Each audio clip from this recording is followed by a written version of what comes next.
I want to talk about classroom rules in terms of classroom management.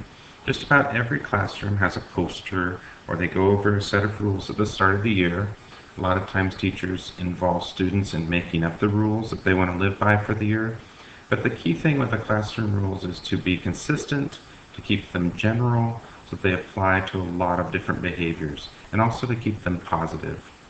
I'm going over a couple of the rules that I like to keep in my classroom. The first one is work in a scholarly manner. Now, I would go over within my class what scholarly means, and this covers everything from thoroughness to doing your best work to neatness, all those types of behaviors of the type of work we do in our classroom. It's also positive because it's telling you, setting an expectation of scholarly work rather than saying, don't do this, don't do that. Another rule that I like in my classroom is act like ladies and gentlemen. And in place of this rule, a lot of teachers say be respectful to others, act kindly, but it covers all the behaviors of shouting, being nice to each other, making fun of peers. Any time when you're talking about politeness, manners, and behavior in the classroom, you can go to this rule. Are you acting like a lady or a gentleman? My final rule is a catch-all. Make your dear teacher happy. If there's something in here that comes up and it's not in the first two rules, the third rule catches it all. If you're doing some behavior that the teacher doesn't like, you're not following the rules. Make your dear teacher happy. And I really like keeping it short and simple like this. They're positive, they're easy to follow, and they cover a lot of different situations. Now, aside from setting the classroom rules and discussing what to expect, the next portion is to talk about routines that you might have in your classroom.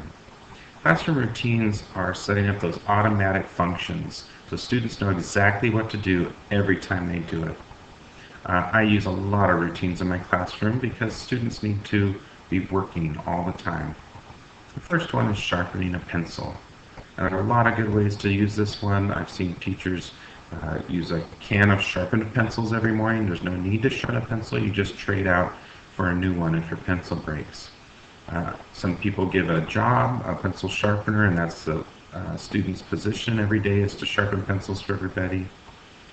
I just like to have the rule that there are no more than 3 people at a time at the pencil sharpener. It doesn't happen during lesson time, instruction time, only during independent time. So sharpening a pencil. Along with this, I want to talk about a saying, work your students to death, or they will work you to death. This comes from Fred Jones, and I really believe in giving students a lot of activities and engaging chores so that they are running the classroom and not working you to death. Another routine you might put into your classroom is lining up to leave the classroom. And as a new teacher, I didn't believe that this was important. I thought it was okay as long as we all get someplace safely. But really, in the elementary classroom, we need to know how to line up, and students need to know what to expect, whether you want their hands behind their back, if you want them in number order. I really dislike having students line up with their friends because it just encourages the chatting. And being quiet and in line as you leave the classroom is an important routine that we need to practice and practice at the start of the year. Another one I like to do is how to walk through the halls. Now this is important because after you've lined up, you're going somewhere, whether it's the cafeteria or the library.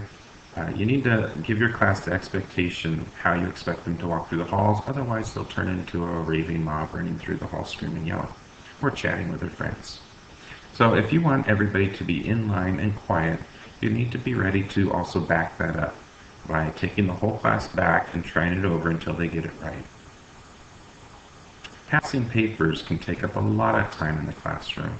So having a routine here for how to pass one person to the next, or having a paper collector at the end of each row, lots of ways to do it, but passing papers needs to be addressed. For me, getting a drink of water can be a big lesson interruption, and my rule is that for 15 minutes after we come back to class from recess or from lunch or from another visit, there's no water drinking, and definitely not during instruction part of the lesson. After that, it's when you want to, and no more than 3 at the drinking fountain, just like sharpening pencils. Another little saying I like is never do anything students are able to do themselves. We want to teach them to be independent, so we have to give them jobs.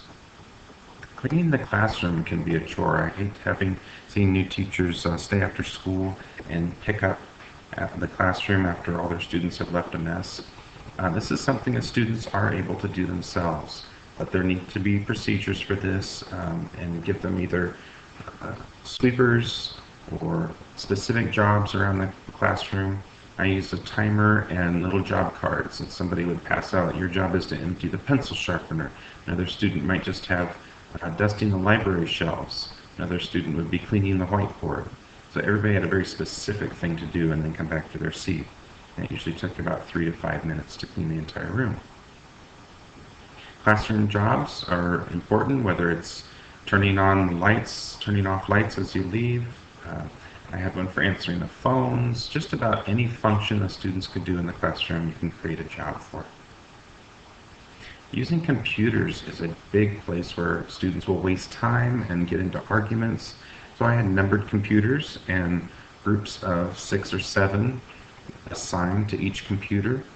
So there was a rotation system, and they just had to work with their group of 6 or 7 who was up next for using the computer. Transition time. This is where a lot of time is wasted during the day when you go from one lesson to the next and get your materials out. So using the timer, showing your expectation where to be, what to have on your desk every single time. Lesson transitions are a good place to put a routine. Bell work is for that first coming into class time when students are walking around saying, what am I supposed to do? They will sit and chat if you let them. I always have work posted on the board. And it might just be writing a few sentences, a little journal starter, or it might be some math practice, but there's something always on the board for bell work. Especially in lower grades of elementary, students can take a lot of your time tattling, talking about what they've said to each other and who was being mean to them.